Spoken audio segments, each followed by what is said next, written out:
students of class 11. So today I am going to start a new chapter, that is chapter number 5, complex number and quadratic equation. So already we know what is a real number. Real number is the combination of rational and irrational. Okay, already we have studied up to real numbers. So now is the turn of complex number. So what is complex number? You can simply remember that complex number is the combination of real number and imaginary number. So already we know real number, but we don't know imaginary number. So what are imaginary number? The number which can be represented in square root of a negative number. Okay, the number which is a square root of negative number, we can say is called an imaginary number. Okay, therefore the combination of real and imaginary is called complex number. So let us start with the definition. So see, a number of the form a plus ib is a complex number where a and b are real numbers and I is called iota. Okay, and the value of I is root over -1. So this is the definition of complex number. As I told you, it is the combination of real and imaginary number. So real part is A and B is called the imaginary part because it is multiplied with root over negative. Okay, root over -1. So complex number is denoted by the letter Z. You have to remember it because it is always denoted with the help of the letter Z. So Z is equal to what? A plus IB, where A is real part of Z and B is called imaginary part of Z. Y is called imaginary part because it is multiplied with root over negative. So when we multiply any real number, here B is a real number, if we multiply any real number with root over negative, then it will also become what? Root over negative number. So finally we say that B is the imaginary part of Z. Okay. So in shortcut we can denote real part as REZ and imaginary as IMZ. Okay. So B is equal to this one and A is equal to this one. Okay. So you have studied quadratic equation in class 10. So in quadratic equation we have to find roots. Okay. So we know that if b square minus 4ac, that is the discriminant, if discriminant equal to 0, then we can say that the roots are real and equal.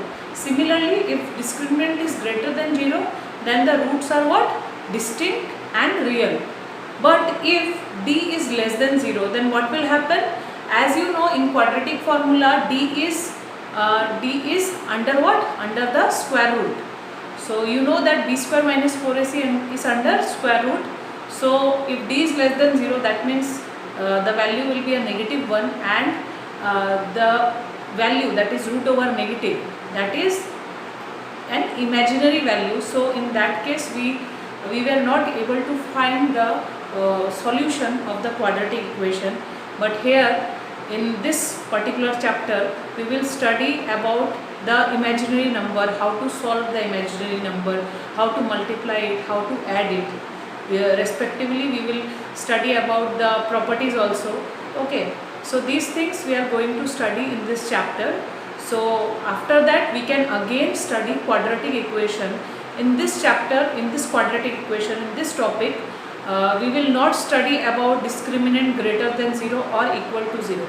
We will learn about discriminant less than 0. Okay, so let us first start with the properties. So next is algebra of complex number. So सबसे पहले मैंने इसमें क्या लिया? Addition. So in addition of complex number there are properties, certain properties. Whenever you start to learn a new number, then you have to know about its properties. Okay, suppose when you have studied about whole number or integer, next thing what you have studied about the properties, about its properties. Okay, so here also in complex number, first of all we have defined what is a complex number. Now we have to learn about its properties. So first of all, in properties of addition, what we have to study? See, first will be closure property, then commutative, then associative, then additive, identity, then additive inverse. So first is closure. What is the meaning of closure? See, if we add, here we are adding because this is the property of addition. So if we add any two complex number, what we will get in return? In return we will get again a complex number. ठीक है, तो हम लोग दो complex number को अगर add करते हैं तो हम लोग को फाइनली एक कॉम्प्लेक्स नंबर मिलता है। तो इससे हम लोग क्या बोल सकते हैं? Complex number are closed under addition. ठीक है, जिस तरह से अगर हम लोग दो कॉम्प्लेक्स नंबर को अगर हम लोग डिवाइड करें तब भी अगर हमें कॉम्प्लेक्स नंबर ही मिले तो भी हम ये क्या बोल सकते हैं कि complex number are complex number are closed under division. ठीक है, तो ये प्रॉपर्टी सेटिस्फाई होगा तो हम लोग बोलेंगे क्लोज्ड अंडर एडिशन या क्लोज्ड अंडर सब्ट्रैक्शन, जिसके लिए हम लोग जिस ऑपरेशन के लिए हम लोग देख रहे हैं। ठीक है, अभी यहाँ पे एडिशन के लिए देख रहे हैं, यानी एडिशन के लिए ये प्रॉपर्टी सेटिस्फाई कर रहे हैं। ठीक है, उसी तरह हम लोग मल्टीप्लिकेशन के लिए भी चेक करेंगे तो डिवीजन के लिए भी चेक कर सकते हैं। ठीक है, तो नेक्स्ट है कम्यूटेटिव। कम्यूटेटिव प्रॉपर्टी में हमें ये देखना है कि अगर हम लोग दो कॉम्प्लेक्स नंबर को ऐड करते हैं तो उसका ऑर्डर मैटर नहीं करना चाहिए, यानी उसको हम लोग किसी भी ऑर्डर में ले, आंसर क्या आना चाहिए? हमेशा same. So Z1 and Z2 are two complex number. If we add in this order or say if we add in this order, the answer will remains same. Okay. So this is about commutative. Next is associative. Associative में हम लोग को 3 complex number लेना है। यहाँ पे भी same करेंगे, 3 कॉम्प्लेक्स नंबर को किसी भी ऑर्डर में ऐड करेंगे तो आंसर क्या आना चाहिए? सेम आना चाहिए। नेक्स्ट है एडिटिव आइडेंटिटी। एडिटिव आइडेंटिटी का मतलब क्या है? एडिटिव यानी कि हम ऐड कर रहे हैं और आइडेंटिटी यानी कि सेम। तो ऐसा क्या नंबर है, ऐसा क्या कॉम्प्लेक्स नंबर में ऐसा क्या नंबर है जिसको हम लोग एक कॉम्प्लेक्स नंबर के साथ ऐड करें तो वही कॉम्प्लेक्स नंबर वापस आ जाए? तो आंसर है 0, या 0 को हम लोग कॉम्प्लेक्स नंबर में कैसे रिप्रेजेंट कर सकते हैं? 0 + 0i। So 0 + 0 is the additive identity for every complex number। यानी कोई भी कॉम्प्लेक्स नंबर, मान लो 2 + 3i, ये कॉम्प्लेक्स नंबर है, इसमें अगर मैंने 0 + 0i ऐड किया तो कोई फर्क नहीं पड़ेगा, यही वापस मुझे मिल जाएगा। So this is called what? This is called additive identity, because जब मैं इसको इसमें प्लस कर रही हूँ तो मुझे यही आइडेंटिटी मतलब सेम कॉम्प्लेक्स नंबर वापस मिल रहा है। नेक्स्ट है एडिटिव इनवर्स।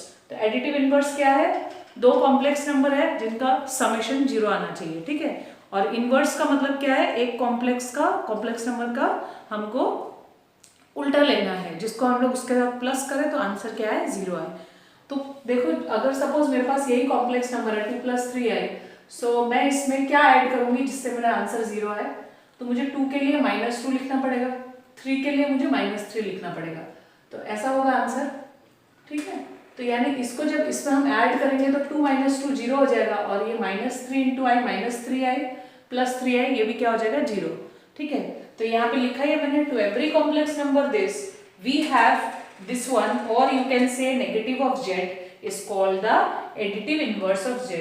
यानी z के साथ अगर -z को प्लस करें तो आंसर क्या आएगा? 0। तो ये था एडिशन का प्रॉपर्टीज। सिमिलरली सब्ट्रैक्शन में अगर देखोगे तो सब्ट्रैक्शन में भी इस तरह का प्रॉपर्टी हम लोग देखेंगे। तो लेकिन हम लोग को मालूम है कि सब्ट्रैक्शन के केस में बहुत सारा प्रॉपर्टी सेटिस्फाई नहीं करता है, जैसे कि कम्यूटेटिव प्रॉपर्टी नहीं सेटिस्फाई करेगा तो कम्यूटेटिव नहीं करेगा तो एसोसिएटिव भी नहीं करेगा। ठीक है, बट क्लोजर क्लोजर हम लोग बोल सकते हैं वो सेटिस्फाई करेगा, क्योंकि हम लोग दो कॉम्प्लेक्स नंबर को अगर सब्ट्रैक्ट करते हैं then we will get a complex number. ठीक है, एक कॉम्प्लेक्स नंबर ही मिलेगा।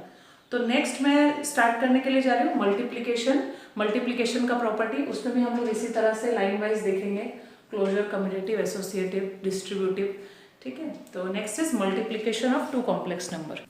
सो नेक्स्ट इज मल्टीप्लिकेशन के लिए देखो क्लोजर प्रॉपर्टी। क्लोजर में क्या होना चाहिए? Product of any 2 complex number is a complex number, जो ट्रू है। इसमें हम लोग 2 कॉम्प्लेक्स नंबर को मल्टीप्लाई करेंगे then we will get a complex number only. Commutative law क्या है? वही सेम, हम लोग अगर 2 कॉम्प्लेक्स नंबर को मल्टीप्लाई करते हैं किसी भी ऑर्डर में तो आंसर क्या होगा? सेम आएगा हमेशा। एसोसिएटिव में क्या है? कोई भी 3 कॉम्प्लेक्स नंबर लेते हैं हम लोग, Z1, Z2, Z3, तो उसको किसी भी ऑर्डर में हम मल्टीप्लाई करें then the answer will be same. Next is multiplicative identity. तो मल्टीप्लिकेटिव आइडेंटिटी यानी ऐसा कोई नंबर जिसको हम मल्टीप्लाई करें कॉम्प्लेक्स नंबर में तो आंसर सेम आना चाहिए। ठीक है, आइडेंटिटी का मतलब तुम लोग जान रहे हो, सेम। तो वो नंबर क्या होगा? 1। 1 को हम लोग कॉम्प्लेक्स नंबर फॉर्म में क्या लिख सकते हैं, 1 प्लस 0i, जिसको हम लोग कोई भी कॉम्प्लेक्स नंबर में अगर मल्टीप्लाई करें तो वही कॉम्प्लेक्स नंबर वापस आ जाएगा, ठीक है। तो 1 is the multiplicative identity for every complex number. Next है मल्टीप्लिकेटिव इनवर्स, यानी कि ऐसा कौन सा नंबर है जिसको हम लोग कॉम्प्लेक्स नंबर में मल्टीप्लाई करेंगे तो आंसर क्या आना चाहिए, 1, ठीक है। तो ये तुम्हारा क्या है, 1 क्या था, मल्टीप्लिकेटिव आइडेंटिटी था। तो तुम लोग को मालूम ही है, अगर जैसे 2 का हमारा अगर मल्टीप्लिकेटिव इनवर्स तुम फाइंड करना चाहते हो तो 2 का मल्टीप्लिकेटिव इनवर्स क्या होगा, 1/2। तो z का मल्टीप्लिकेटिव इनवर्स क्या होना चाहिए, 1/z। तो जब हम 1/z को सॉल्व करेंगे, 1/z मतलब 1/a प्लस ib, तो उसको रैशनलाइज करके जब सॉल्व करेंगे तो फाइनली हमको ये मिलेगा, ठीक है। ये किसको हम लोग सॉल्व कर रहे हैं, za प्लस ib है, और मैंने इसको क्या लिखा है, 1/z, तो 1/a प्लस ib हो जाएगा। तो इसको रैशनलाइज यानी कि a माइनस ib से मल्टीप्लाई और a माइनस ib से डिवाइड, ठीक है। तो ये तुम्हारा आ जाएगा, ये फाइनली ये आ जाएगा। तो 1/z का वैल्यू क्या है, a by a square plus b square plus i into minus b by a square plus b square is called the multiplicative inverse because when we multiply it with z we will get 1, and 1 is called also called the multiplicative identity। तो ये हो गया हम लोग का दोनों का addition का एंड मल्टीप्लिकेशन का properties. So next one property was remaining in multiplication of complex number, that is distributive property. So you know distributive property that z1 into z2 plus z3, that is the distributive property of multiplication over addition। तो अगर ऐसा रहेगा 3 complex के लिए तो हम लोग इसको लिख सकते हैं z1 z2 plus z1 z3। So this is very simple। So similarly for distributive property of multiplication over subtraction also we can write, okay, the same way we can write it। So next देखो, next क्या मैंने लिया है, I is a solution of x square plus 1 equal to 0। तो I बोला गया है किस क्वाड्रेटिक इक्वेशन का सॉल्यूशन है, इस क्वाड्रेटिक इक्वेशन का। ये क्वाड्रेटिक इक्वेशन है बिकॉज इसका डिग्री 2 है, ऑलरेडी तुम लोग पढ़ चुके हो। तो x square plus 1 equal to 0 को हम क्या लिख सकते हैं, x square equal to -1। So x क्या आ जाएगा, प्लस माइनस, और ये स्क्वायर हट जाने से यहाँ पे क्या हो जाएगा, रूट ओवर -1। तो यहाँ देखो एक आ रहा है वैल्यू प्लस रूट ओवर -1 और एक क्या आ रहा है minus root over -1।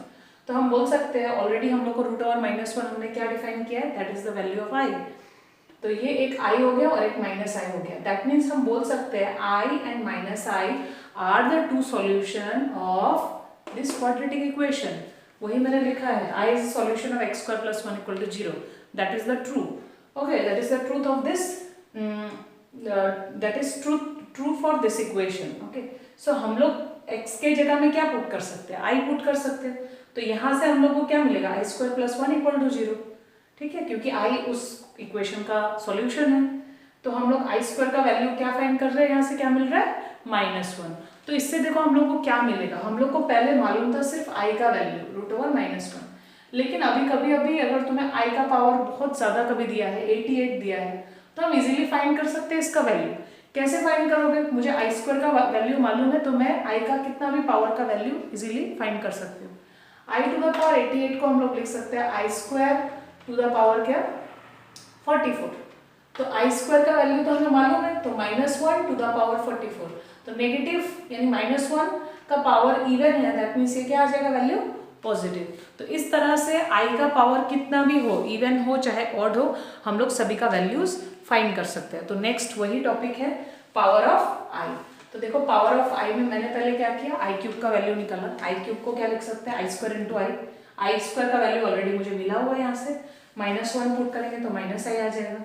Similarly i to the power 4 को आई स्क्वायर का स्क्वायर लिख सकते हो, तो -1 स्क्वायर क्या हो जाएगा, +1। आई टू द पावर 5 क्या हो जाएगा, आई स्क्वायर इंटू आई, तो -1 स्क्वायर इंटू आई क्या हो जाएगा, +i। Similarly i to the power 6 को क्या लिख सकते हैं, i square whole to the power 3। I square -1 है, -1 का क्यूब -1 आ जाएगा। तो इन जनरल देखो, अगर i का पावर कोई भी 4 का मल्टीपल है, देखो ये 4 का मल्टीपल 4 हो गया पहला, अगर 4 का मल्टीपल और दूसरा 8 हो जाए या 88 हो जाए, जैसा अभी मैंने एक एग्जांपल दिया था, तो वो 4 का मल्टीपल था, तो आंसर तब कितना मिलेगा हमको, 1। तो उसमें भी देखो एग्जांपल में वैल्यू क्या मिला था, 1 मिला था। Next is i to the power 4k plus 1, that means अगर रिमाइंडर 1 है, अगर हम लोग उस नंबर को 4 से डिवाइड करें, पावर को 4 से डिवाइड करें और रिमाइंडर अगर 1 आए, ऐसा केसेस में वैल्यू क्या आता है, आई आता है। तो ऐसा क्वेश्चन, ऐसा एग्जांपल है, ये देखो आई टू द पावर 5 जो पावर है उसको 4 से डिवाइड करेंगे तो रिमाइंडर 1 आता है। तो ऐसा केसेस में सॉल्यूशन देखो क्या आ रहा है, आई, ठीक है। सिमिलरली ये वाला 4k plus 2, that means remainder अगर 2 आए, हम लोग पावर को 4 से डिवाइड करेंगे और रिमाइंडर 2 किस में आ रहा है, 6 में, जब पावर 6 है तो हम लोग का वैल्यू क्या आएगा, -1, तो ये -1। सिमिलरली अगर रिमाइंडर 3 आता है तो ये फर्स्ट केस ही है, ठीक है, तो इसके लिए तुम्हारा सॉल्यूशन क्या आएगा, -1 आएगा।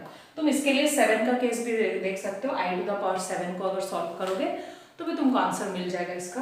तो ये 4 तुम अगर याद रखते हो तो तुम कितना भी बड़ा पावर क्यों ना हो उसका सॉल्यूशन इजीली फाइंड कर सकते हो, ठीक है, बहुत सिंपल हो जाएगा तब फाइंड करना। तो ये तो था कुछ general basic things of complex number जो हम लोग को हेल्प करेगा क्वेश्चन करने में। तो इसको अगर अच्छे से पढ़ लेते हो तो कोई भी क्वेश्चन इजीली सॉल्व कर सकते हो।